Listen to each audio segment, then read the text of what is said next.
Okay, 3, 2, 1, let's jam. What is up, guys? G here, back with another video. Today I want to share with you one of my favorite custom filters for the Unusual Whales options platform. I am a partner with them now, so I do have an affiliate discount link down in the description, or you guys can use my referral code OptionsSpike when you sign up if you guys want to lock in a nice little discount for your membership each month. But actually right now, instead of 5%, they are doing a 4th of July 15% off until the end of July 5th at midnight. So that'll give you 15%, and it will also support my channel. So if you guys were thinking about signing up, now is definitely the time. So go down there and check out the link below. As far for the video though, I just want to go through some of the filter settings that I use, how I set these filters up for myself, and a little background and reasoning behind the idea. And then lastly, I'll go through an example to kind of help explain my process through all this. If you guys have any questions throughout the video or after the video, just leave your comments below and I will do my best to get to you as soon as possible. I hope you guys find value in today's video, and if you do, take a second to smash the like button for me. Thank you guys for everything you do for me, and let's get started with today's video. Alright guys, so once you get to the live flow tab, you can actually get to this by clicking flow here from the home page. I've already got my filter applied here. I'm just going to run down on everything that I've applied here. But this one really just revolves around buy to open, sell to open orders, and additionally also having the floor tag here. So what the floor tag means is just a trade executed by a flow trader, an exchange member who executes transactions from the floor of the exchange exclusively for their own account. And as I mentioned, this is also going to be buy to open, sell to open orders. You can see the little bag here. You can actually get a little bit more information by going to the info tab here. It's going to say the trade was to open, buy to open, sell to open as determined by this relationship here. Only trades that can possibly be identified as being to open will be marked as such. Trades missing the buy to open can also be opened. So there might be some orders that are buy to open, but they might necessarily not show the buy to open. But ones that we can most likely confirm that are buy to open will definitely have the buy to open. And again, that'll kind of be related to this equation relationship here. And so that relationship really is just the size coming in related to the open interest in the volume. So let me find a good example here. For example, here, this one has a 800 size order that came in. Previously to this, the open interest was 2, and then including this 800 size order, prior to this, the volume on this contract was actually only 12 volume, and then the 800 came in, so there was actually 12 contracts of volume traded. Adding that to the current open interest, that would have been 14 contracts existing, let's say best case scenario. And so somebody buying in 800 would definitely be creating new contracts or selling new contracts, since the size is bigger than the open interest and the previous volume. Let's move back over to the filters. I'm going to show you guys how I actually adjust and updated this to be an open floor filter. Now, if I stutter or mess up a little bit, I do apologize. I'm trying to do this in the least amount of takes. The first thing that I like to adjust though is going to be this premium range. This usually varies for me. I usually like to start with 25k and then kind of adjust going up higher, really moving from 25k up to about 65k. For now, we're not going to adjust any of this bid, ask, or call puts, just so we don't have any bias in the flow coming in.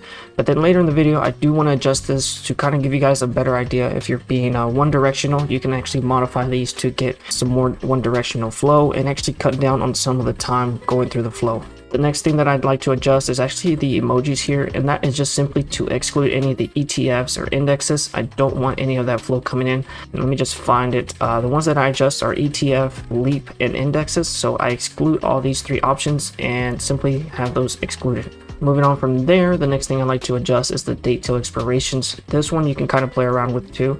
I like trading contracts 2 months out. I don't necessarily hold those for 2 months, but I like to see contracts going out as far as 2 months just to get a midterm, short-term range of flow. So for 2 months, I found the value to be around 64 days. But again, depending on your trading strategy, you can definitely modify it to a shorter term or longer term.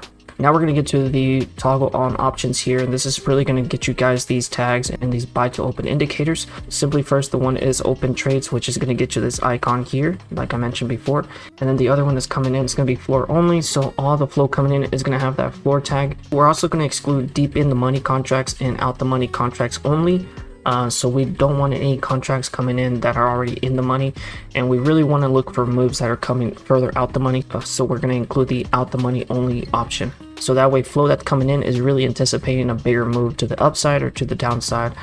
So now that we got that set up, I'm going to run back up to the flow and give you guys an idea and process of how I like to break this stuff down and how I start looking at the flow from here.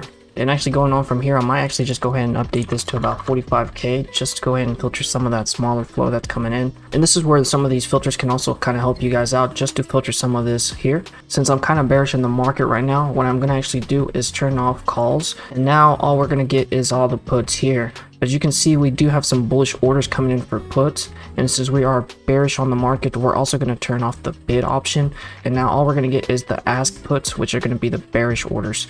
And you can kind of ignore this one because this one's got struck out. I'm sure you guys know how this works. If a put gets executed near the bid, it is going to be flagged as the bullish, and if a put gets executed near the ask, it's going to be flagged as bearish. So that is the reasoning behind this. Now if you guys were in a bullish market and you wanted to see only the calls, then we would take off the puts and we would toggle on the calls only. But like I said, since I'm bearish in the market right now, we're going to turn off the calls and bid, and just show the put and ask activity here. And just really doing that, we really trimmed a lot of the flow, that noise that was coming in. And don't worry, we're actually going to look at the more flow. Well, this is just a good starting point. So for example, now we can actually see some pretty big orders that are near the ask. And so the first one that's actually pretty interesting is this one that I've hearted here. It's the U, which is Unity Software, $35 put for August 19th, and it is a $2.82 million order. The one thing I like to look at first is also the bid and ask versus a spot bill. So the spread for this was $4.40 to $4.55, and like I said, we do have most of these at the ask, so everything got filled near the ask, which is a bearish order here. And then we're going to actually take a look at the spread, since it is a spread. And it looks like they bought the $35 puts. Currently it's trading at $37, so they are expecting a $2 downside. And then they're actually also selling the $25 puts for the same expiration date. So if you actually do this in the calculator, we can just click here. This is going to be a put debit spread, since they are buying a higher strike price and selling the lower strike price, just so they can redeem some of that premium. So the actual breakdown of this is going to be the max loss of 1.9 million, and their max profit is going to be 4.3 million. And like I said, this is a put debit spread, so they are going to be collecting some premium by selling those $25 puts. So that is just going to cut down on their initial investment for those $35 puts. Let's move back to the order flow here. And like I said, they paid 2.82 million in premium, and then they got 775k. So that really brings down their initial order here of the $35 puts for about a little over 2 million. From here, the next thing I like to look at is going to be that open interest for this order, and more specifically for this contract, this $35 put for August 19th. So we're going to click on that date there, and it's going to bring us to the open interest history here. And so prior to today's volume, we actually only had about 26 open interest, and today we had 7,000. So if you remember, that order is about 6,200 contracts. So what we'll be looking for going into the next market open is going to be most of this volume sticking and carrying over to the open interest. So that'll give us at least about 8,800 contracts on the next following day. And that'll basically confirm that that order did stay open. At least they're carrying it overnight. So I just want to move back here and close this. And so to further follow up on this order here, what I want to do is actually take an overview look at the entire flow for Unity. So we're just going to open up a new tab, and clicking there is going to give us the flow for this contract. We're just going to clear the filters. We're going to type in Unity, since that is the ticker of interest, and the only filter that we're going to apply is going to be like a premium range. We're just going to do about 25k, and that is going to give us a non-bias, no filters, nothing attached to it, just the income flow that's coming in with the $25 minimum premium. And from here you can see the relationship between the bullish and the bearish premiums. You can see put volumes about 57%. The amount of money going into the premiums for puts are going to be about 69%, almost 70%. It's going to be 5.9 million. And then the overall bullish and bearish premium is going to be leaning towards the bearish side with about 60% versus the bullish premium of about only 39, almost 40%. And so like I said, this just gives us an unbiased look at the overall flow for today, just to give us a better idea of how people are trading this stock today. And since it is leaning a lot more bearish today, that does give us a little bit more confidence in this, that this could possibly hold overnight. From here, what I want to do next is simply click on the ticker symbol here, and that is going to take us into the intratrade analysis page. This is going to be the next step, probably my favorite tab on the platform. You have so many features and tools available to use. For now, we're just going to stay on the overview tab. We're actually going to scroll down to the most active change section, and from here you can actually see those orders that we did see for August 19, the $35 puts and the $25 puts. Those are going to have the most volume, 7,000 and 6,200. And although these $25 puts do look bullish, we know that these are put debit spreads, which we can infer is a bearish order. However, looking down at the next two, we can see that there is some bullish activity coming into these. Got the $50 calls and the $40 calls on the shorter time frame. For about 2 weeks out, they are expecting some upsides. So you can see 2100 and 2100 here. All that volume came in today. So these will be something to definitely look into going forward into the next trading day, just to see if they're expecting some short-term upside before some further downside. But for me personally, to me, it does look like they are expecting more downside about a month or 2 months out. So there could be a small upside in the short term, but midterm we'll probably see some further downside. The next thing that I want to do next is just take a look at the biggest option trades for today. And this will just give us a good idea of what we're seeing, that some of the biggest orders coming in. Now, I'm a short-term, mid-term trader, so I like to swing some trades. So anything outside the 2 months, I really wouldn't pay too much attention to, me personally. So I would just ignore and cross out some of these 2024s and the 2023s. Any of these options that are further out, I do not really have any interest in looking at. So the first two are that spreads. So as far as Unity, we don't really see any other big orders of interest for me personally. So we're just going to scroll back up to the top and we're going to go to the flow history. This is going to be one of my favorite tabs on the intratrade analysis. What I like to take a look at is a daily flow breakdown, and we're just going to simply break this down to 1 month. I really do like this chart here because it gives us a nice timeline of how the flow has been coming in and changing over time. I'm going to actually toggle off call volume and put volume. I like to take a look at the bullish premium and the bearish premium, so overall what's going on with that. And since we are leaning bearish, we're going to take a look at the bearish premium, and you can see there is actually an uptrend in the bearish premium. Usually when it comes to these levels, it does like to have a pullback in the price. As you can see on the 29th, the bearish premium was going up, and then that actually indicated some price action going to the downside. Similarly here, June 24th, we had a rise in bearish premium, and then following that was some price decline. And so you can actually use this to your advantage. We're just going to take an overview look at the total open interest, and we can see total interest is going up, actually near the highest since June 21st. So there's definitely more eyes and more money coming in as far as total open interest here. We're going to take that off. So this is actually a really interesting chart. You guys can just kind of try to see any relationship or correlation with how the price action relates to the bullish and bearish premium. We're actually going to go ahead and scroll down to the COPE activity. We're going to take off the floor ratio and gamma score. I haven't really learned too much on that. The main thing I want to point out here is going to be this COPE drop. So essentially the idea of COPE is as the COPE goes up, there's an indication that there's more bullish premium coming in, and as COPE comes down, there's more bearish premium coming in as well. So the difference in bullish and bearish premium is going to lead the way. So you can see there's more bearish premium leading here. However, the price hasn't really reflected that bearish premium that came in. There was a huge drop in COPE. Now the COPE is moving sideways. As far as the price action, it has mainly moved sideways around the $37 range. So in my perception, I would be anticipating a bigger move to the downside. The last thing I'm going to show you guys on this flow history tab is going to be this breakdown of the call volume, call premium, and the bullish premium percentage. And since we are leaning more bearish, we want to make sure that the bullish premium has not been leading in the last couple of days. And we can basically confirm that. You can see most of the call volume is about 68%, 55%, 64%, 42%.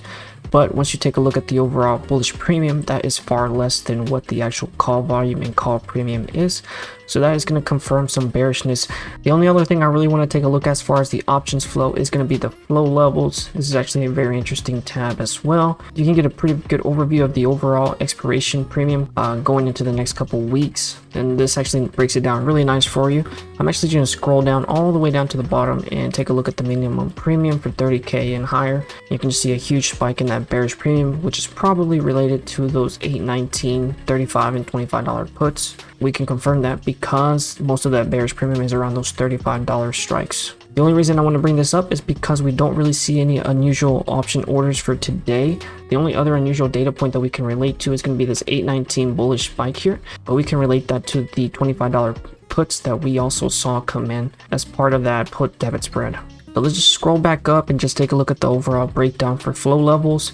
You can see mainly everything is leaning bearish. We got 67%, 73%, 77%, 4 million, 3.3 million, and $3 million all going into the bearish side. And that is all relative to the overall put premium of 4.6, 3.8, 3.3. So all these numbers are very close. Most of the money going into the put premium is actually still bearish. Alright guys, so now that we took a look at all the options flow, I want to take a look at the chart and see how all those options actually could relate to the chart and what we could see going forward. And just to save some time on the video, I've actually already charted up most of the things of interest. We did have a potential double top here. It does look like we are holding this ascending support, making higher lows here. So this could potentially be making an ascending triangle, which could be a nice potential breakout to the upside. The other interesting part is if we do break down this ascending support, we could fall down to this ascending level down here, which does look to be like an expanding triangle. So the downside would be down to this level down here before possibly going back up to the upside. And so just to finish this up, I have a few different levels to watch. We have the $47 range. We have the low of 37. So this is actually a key level to watch going forward. And then we have the lows of 32 and then the near recent lows of about $29 to $30. So just clearing all that out of the way. Moving down to the MACD, it does look like we still have some room before we cross the midpoint and actually turn bullish. So that would be another indicator to definitely take a look at. So it looks like we possibly could hold off of this ascending support, and it would make sense for those 722s calls that we saw coming in. So those will definitely be some orders to watch where they could be anticipating a run back up to the highs of around $46, $47. So those 722 orders, so definitely something to watch. In the short term, they could be anticipating a run back up to 46. Like I said though, if we do break this ascending support, I would be looking to play this to the downside. And then just to reassure those longer time August puts, we could definitely be retesting these lows of $30. So just to wrap this up, in the short term, this could possibly be bullish before I would actually look to play this to the downside. Obviously, we will take a look at see how they react at this level here, since that has been a nice support for it. But if I was to get a position, I would definitely be looking to get around key levels of support and resistance, somewhere around here before opening a position. So those will be some of the levels that I'll definitely be watching and just seeing how more of the flow comes in going into the week ahead. Alright guys, and before I let you guys go, for those that stayed till the end of the video, I did take the time to write all these steps out and give you guys some key points from the entire video. So hopefully you guys found value from that and you guys can actually use this and let me know how it works. So the first thing you definitely want to do is set up the filters. We've got the premium, no change in the bid ask call puts, but definitely adjust that if you're trying to play more of a one direction side. Obviously exclude those ETFs, indexes, and leaps if you guys don't want to see all that extra noise in your flow. Day to expirations is really up in the air. I like to do 50 or 64 just to give me a 1 or 2 month window. And then obviously the most important settings for this filter is definitely the opening trades, floor only, exclude deep in the money, and only out the money options. The next thing to do is definitely find the order that's interesting to you, and obviously you can adjust the bid and ask and call puts to kind of help with that. After you find that specific order, just expand it, take a look at the open interest volume, see if there's any spreads, and just take a look at the risk reward for the whale that's actually placing this order. After that, moving over to step 3, you want to get an overview look of the entire float for that ticker. You can simply do that by just starting a new search of that ticker and just applying the 25k premium. You can kind of scale that up a little bit just to cut out some of the smaller orders, just depending on the average premium for that specific ticker.